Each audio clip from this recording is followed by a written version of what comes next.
ஒரு வரலாற்று போரை தொடங்கி இருக்கின்ற நாம் தமிழர் கட்சியின் கட்டளை தளபதி அண்ணன் சீமான் அவர்கள் உள்ளிட்ட தாய் தமிழ் உறவுகள் அனைவருக்கும் வணக்கம். வரலாற்றை மறந்த இனம் வரலாற்றிலிருந்து அப்புறப்படுத்தப்படும். அதனால்தான் நம்முடைய தலைவர் வரலாறு என் வழிகாட்டி என்று சொன்னார். வரலாறு என்ற என்னுடைய வழிகாட்டி என்று சொன்ன தலைவர் தமிழ் இனத்தின் வரலாற்றை மீட்பதற்காக நமக்கு வழிகாட்டியாக அண்ணன் சீமானை கைகாட்டிவிட்டு சென்றிருக்கிறார்.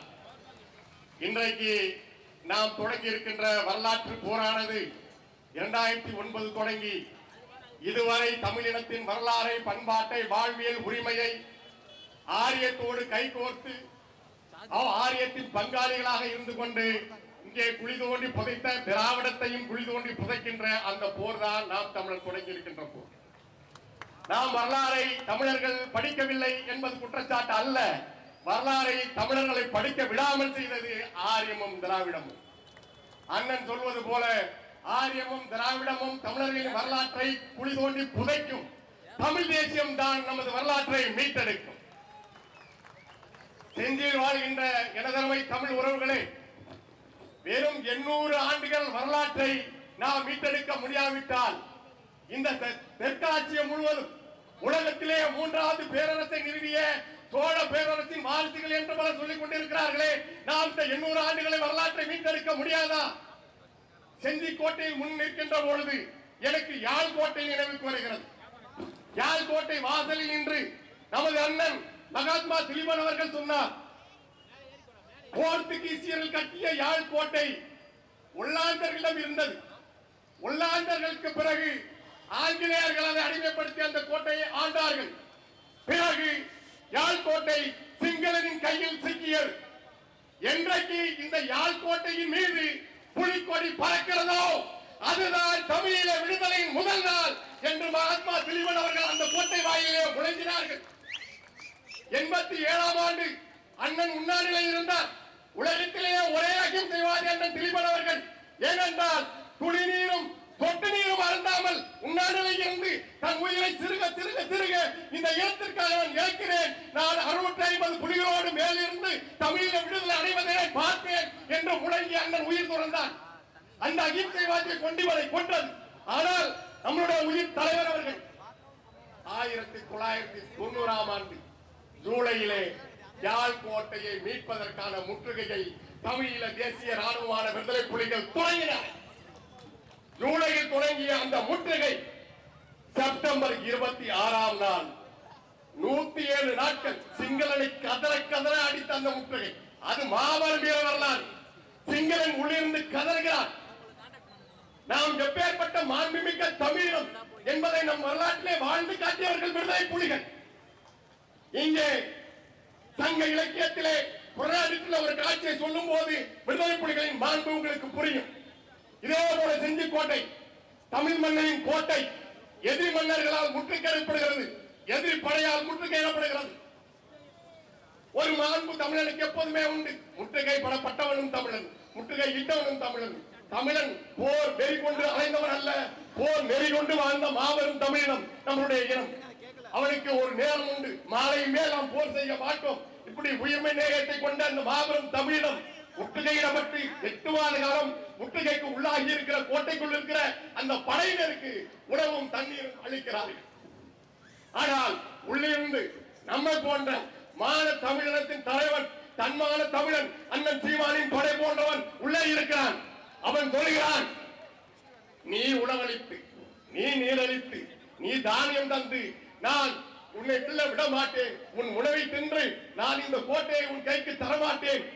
என்றைக்கு இந்த கோட்டையை நான் உன்னிடமிருந்து விடுவிக்கிறேனோ அன்று நான் வெளியில் வந்து உணவை உண்பேன் என்று உள்ளே இருக்கின்ற உணவு தட்டை கோட்டைக்கு வெளியே தூக்கி வீசுகிறான். தட்டு வெளியே சென்று விடுகிறது. சொன்னது போல 8 மாதம் கழித்து முற்றுகை உடைக்கப்பட்டு முற்றுகை இடப்பட்டவர்கள் வெற்றி அடைகிறார். அந்த மாநில தமிழம் வென்றது. அதே போல சிங்களனுக்கு மாம்பழமும் உணவும் யாழ் கோட்டையில் சிக்கியிருந்த சிங்கள படைக்கு விடுதலை புலிகள் அனுப்பினார்கள். 107 நாள் கழித்து அந்த மனித நேயத்தோடு சிங்களர்கள் உயிரோடு இருந்தவர்களையும் வெளியில அனுப்பிவிட்டு யாழ் கோட்டை வாசலிலே 1987 செப்டம்பர் 26ஆம் நாள் அண்ணன் திலீபன் தியாகி ஆனார். 1990 செப்டம்பர் 26ஆம் நாள் அதே நேரம் காலை 10:48க்கு பிரிகேடியர் பாலச்சந்திரன் அவர்கள் அந்த புலிக்கொடியை யாழ்கோட்டையிலே ஏற்றினார். அந்த மான தமிழினத்தின் தலைவனின் தம்பியான அண்ணனின் படை இந்த செஞ்சிக்கோட்டையை மட்டுமல்ல தமிழ்நாட்டை மீட்பதற்காக நாம் வரலாற்று போரை தொடங்கி இருக்கிறோம். செஞ்சிக்கோட்டை மராத்தியர்களின் கோட்டை என்று மத்திய அரசு யுனெஸ்கோவுக்கு சொன்னால் இங்கே உட்கார்ந்திருக்கின்ற ஆட்சியில இருக்கின்ற அயோக்கியர்கள் கோட்டை கட்டி வந்தவர்கள் கோட்டையின் மதிப்பை இவருக்கு என்ன தெரியும்? தமிழின் வரலாறு இவருக்கு என்ன தெரியும்? தமிழ்நாட்டு முதலமைச்சர் என்ற அடிப்படையில் தமிழ்நாடு என்ற அரசு என்ற அடிப்படையில் நீ முதல் குரல் எழுப்பியிருக்க வேண்டுமா இல்லையா?